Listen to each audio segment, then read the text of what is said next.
সবাইকে স্বাগত জানাচ্ছি বিডি ভিউজে। আপনাদের সাথে আছি আমি সুস্মিতা দাস। সরকার প্রধান হিসেবে ডক্টর ইউনূস একের পর এক ছক্কা হাঁকিয়ে যাচ্ছেন। তবে এক্ষেত্রে বিশেষ করে প্রশংসা করতে হয় তার পররাষ্ট্রনীতির। বাংলাদেশের মানুষ দীর্ঘদিন নতজানু পররাষ্ট্রনীতির যন্ত্রণা সহ্য করে এসেছে। কারোর সাথে বৈরিতা নয়, এ নীতির সুযোগ নিয়ে বাংলাদেশের সরকারের নমনীয়তা এমনকি দেশের স্বার্থ বিঘ্নিত হলেও নিরাপত্তা অবলম্বন কিংবা ন্যায্য হিস্যা পাওয়ায় ব্যর্থতা অথবা কিছু পাওয়ার আগেই দিয়ে দিতে সিদ্ধহস্ত একটি প্রশাসন নিয়ে জনগণের আক্ষেপ ছিল। ডক্টর ইউনূসের নেতৃত্বাধীন সরকার এসব ক্ষেত্রে অনেকটাই ব্যতিক্রম। বাংলাদেশের ওপর কেউ যে খবরদারি করতে পারবে না, এরকম একটি বার্তা এরই মধ্যে আঞ্চলিক ও বৈশ্বিক পরিমণ্ডলে ডক্টর ইউনূসের সরকার প্রদান করেছে। আরও জানব এবারের প্রতিবেদনে।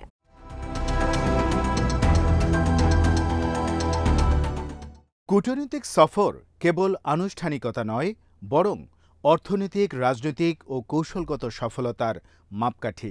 সম্প্রতি শেখ হাসিনার সর্বশেষ চীন সফর ও অধ্যাপক মোহাম্মদ ইউনূসের সাম্প্রতিক চীন সফরের তুলনা করলে বাংলাদেশের প্রাপ্তির পার্থক্য স্পষ্ট হয়ে ওঠে। ২৪শে জুলাইতে শেখ হাসিনা চীন গিয়েছিলেন জরুরি ঋণ সহায়তা পাওয়ার জন্য, যাতে সে সময় অর্থনীতির গভীর সংকটে থাকা বাংলাদেশ উত্তরণের পথে হাঁটতে পারে।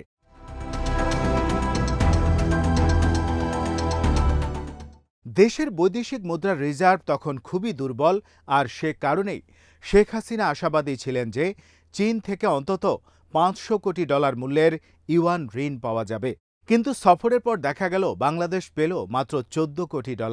অর্থাৎ চীনের আর্থিক সহায়তা ছিল প্রত্যাশার তুলনায় একেবারে সামান্য। শুধু তাই নয়, চীনের প্রেসিডেন্ট দেখাও করেননি শেখ হাসিনার সাথে। বাধ্য হয়ে অনেকটা খালি হাতেই সফর সংক্ষেপ করে দেশে ফিরতে হয়েছিল তাকে। অন্যদিকে চীন অর্থনৈতিক সহযোগিতার চেয়ে রাজনৈতিক বিষয়গুলোতে বেশি মনোযোগী ছিল। তারা বাংলাদেশকে এক চীন নীতির প্রতি আবারও প্রতিশ্রুতিবদ্ধ হওয়ার তাগিদ দেয়।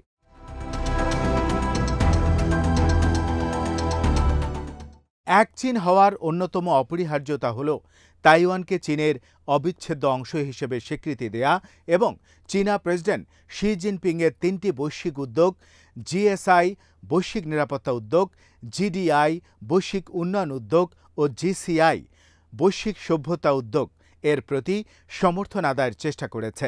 এসবই চীনের ভূরাজনৈতিক কৌশলের অংশ, যেখানে বাংলাদেশের আর্থিক সংকট মোকাবেলার চেয়ে রাজনৈতিক সম্পর্ক দৃঢ় করাই তাদের প্রধান চাহিদা ছিল।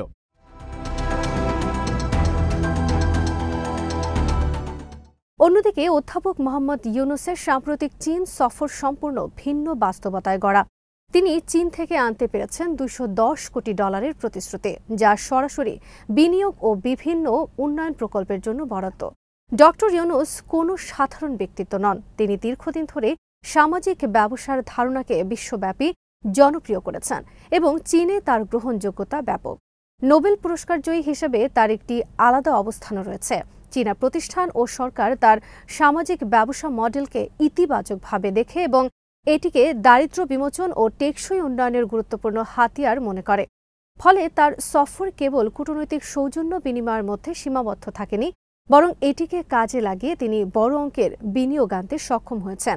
এই অর্জন শুধুমাত্র ডক্টর ইউনূসের ব্যক্তিগত দক্ষতার কারণে সম্ভব হয়নি, বরং একই সঙ্গে এটি তার কূটনৈতিক কৌশলেরও যথার্থতা প্রমাণ করে।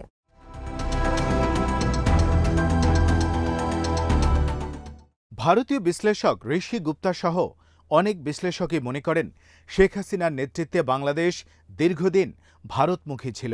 ডক্টর ইউনূসের নেতৃত্বাধীন সরকার এখন সেখান থেকে সরে অন্যান্য দেশগুলোর সঙ্গে সম্পর্ক বাড়ানোর চেষ্টা করছে।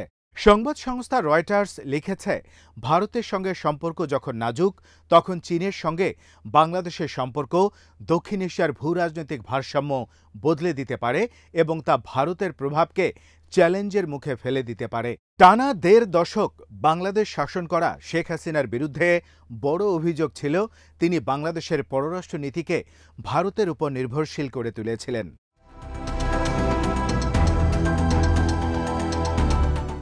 অভ্যুত্থানের মুখে গত ৫ই আগস্ট ভারতে পালিয়ে গিয়ে আশ্রয় নেন আওয়ামী লীগ সভাপতি শেখ হাসিনা।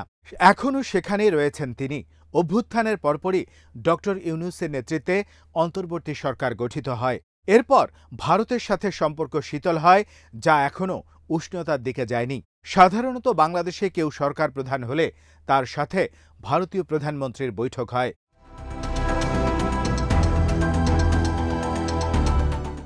কিন্তু ৮ মাস গেলেও ডক্টর ইউনূসের সাথে প্রতিবেশী দেশটির প্রধানমন্ত্রী নরেন্দ্র মোদীর কোনো বৈঠক হয়নি। অবশেষে চলতি মাসে থাইল্যান্ডের রাজধানী ব্যাংককে বিমস্টেক সম্মেলনের সাইড লাইনে দুই নেতার মধ্যে বৈঠক হয়। এর মধ্য দিয়ে ভারতের সাথে সম্পর্ক পুনর্মূল্যায়নের আগ্রহ দেখিয়েছেন ডক্টর মোহাম্মদ ইউনূস। প্রতিবেশী দেশের সাথে সম্পর্কের বরফ গলানোকে তিনি জরুরি মনে করছেন। তবে বৈঠকে ডক্টর ইউনূসের ব্যক্তিত্ব ও হার না মানা মনোভাব বাংলাদেশের মানুষকে স্বস্তি দিয়েছে।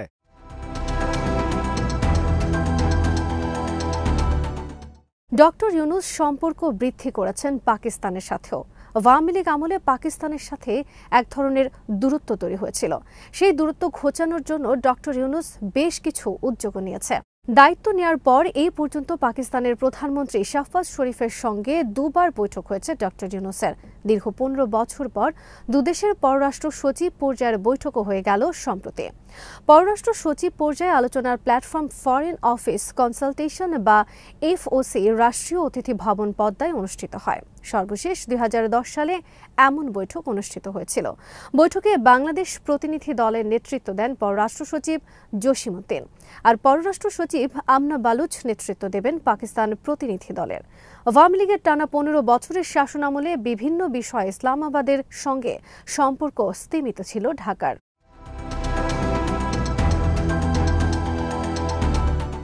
ছাত্র জনতার অভ্যুত্থানে গত ৫ই আগস্ট শেখ হাসিনা সরকারের পতনের পর দেশ পরিচালনার দায়িত্বে আসা মোহাম্মদ ইউনূসের নেতৃত্বাধীন অন্তর্বর্তী সরকার পাকিস্তানের সঙ্গে সম্পর্ক স্বাভাবিক ও গভীর করার উদ্যোগ নিয়েছে।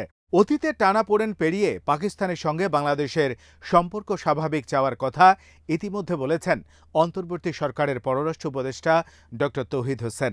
শুধু এফওসি নয়, আগামী ২২শে এপ্রিল ঢাকা আসার কথা রয়েছে পাকিস্তানের উপপ্রধানমন্ত্রী ও পররাষ্ট্রমন্ত্রী ইসহাক দারের। পাকিস্তানের উচ্চ পর্যায়ের ২ সফরের বিষয়ে এক প্রশ্নে সম্প্রতি পররাষ্ট্র উপদেষ্টা তৌহিদ হোসেন বলেন, ২ দেশের সম্পর্ক স্বাভাবিক করার আলোচনা হবে এই সফরে।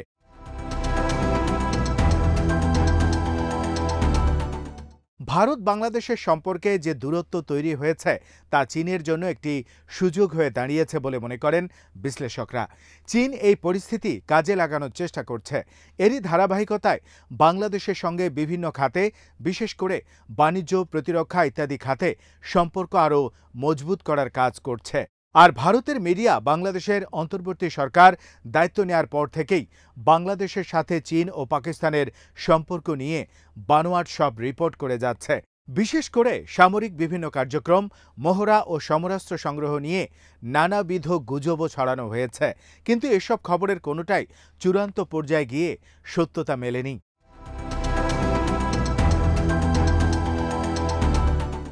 বৈশ্বিক রাজনীতিতে চীনের বৈরী প্রতিবেশী দেশ ভারত ডক্টর ইউনূসের এই সফরের দিকে যে নজর রাখছে তা দেশটির সংবাদ মাধ্যমে চোখ রাখলেই ধরা পড়ে। ডক্টর ইউনূসের এই সফর কি বাস্তববাদী কূটনীতির দিকে বাংলাদেশের একটি পদক্ষেপ, নাকি বাংলাদেশ ধীরে ধীরে চীনের কৌশলগত প্রভাব বলয়ের মধ্যে ঢুকে পড়ছে?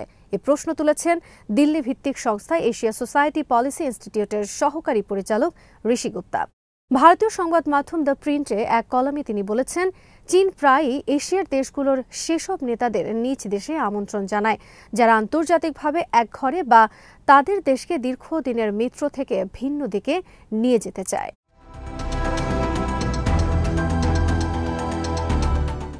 একথা অনস্বীকার্য যে ভারত প্রশান্ত মহাসাগরীয় অঞ্চলে বাংলাদেশের ভূরাজনৈতিক অবস্থান চীনের জন্য অত্যন্ত গুরুত্বপূর্ণ। চীন যদি ভারত সহ অন্যান্য আঞ্চলিক শক্তির বিরুদ্ধে সামরিক কৌশল অবলম্বন করতে চায়, তাহলে এই অঞ্চলের নিয়ন্ত্রণ তার দরকার। এই বাস্তবতায় চীন বাংলাদেশকে কেবল অর্থনৈতিক সহযোগিতায় নয়, বরং সামরিক সহযোগিতা এবং বিশেষ বাণিজ্য চুক্তির মাধ্যমে কৌশলগত সমর্থনও দিয়ে যাচ্ছে। এই সমর্থন বাংলাদেশকে একদিকে অর্থনৈতিক সুবিধা, অন্যদিকে ভূরাজনৈতিক সুবিধা দিচ্ছে।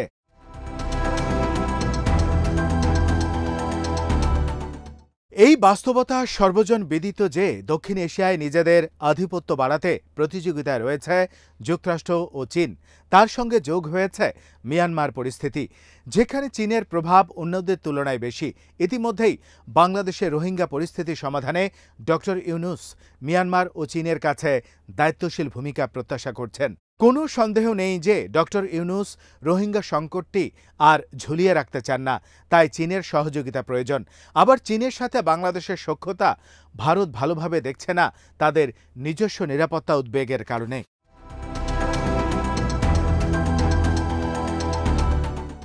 ডক্টর ইউনূস সেদিকেও চাল চেলেছেন। চীন সফরের সময় তিনি প্রকাশ্যে বলেন যে ভারতের উত্তর পূর্বাঞ্চলীয় 7টি রাজ্যে ব্যবসায়িক সম্ভাবনা নিয়ে কথা বলেছেন।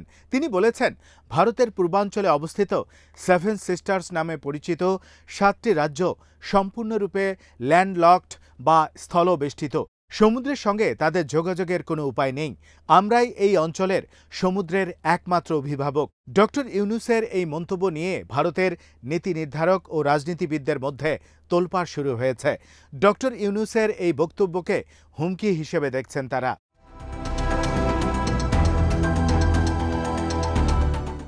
সব মিলিয়ে বলতে গেলে বর্তমান সরকার বেশ প্রজ্ঞার সাথে আঞ্চলিক রাজনীতি করে যাচ্ছে। একদিকে চীন, আবার মোদির সাথে সাক্ষাৎ, আবার পাকিস্তানের সাথে FOC বৈঠকের আয়োজন। বলা যায় সব দিক মিলিয়ে দক্ষিণ এশিয়ায় একটি ভারসাম্যপূর্ণ ভূমিকায় পালন করছে বাংলাদেশ। বহুদিন পর স্বাধীন এই দেশটির মাথা না নোয়ানো পররাষ্ট্র কৌশল তাই দেশবাসীকেও অতীতের যে কোনো সময়ের তুলনায় স্বস্তি দিচ্ছে। আজ এখানেই শেষ করছি। সবাই ভালো থাকুন, সুস্থ থাকুন আর দেখতে থাকুন বিডি ভিউজ। চ্যানেলটি ভালো লাগলে সাবস্ক্রাইব করুন, সংযুক্ত থাকুন আমাদের ফেসবুক পেজে।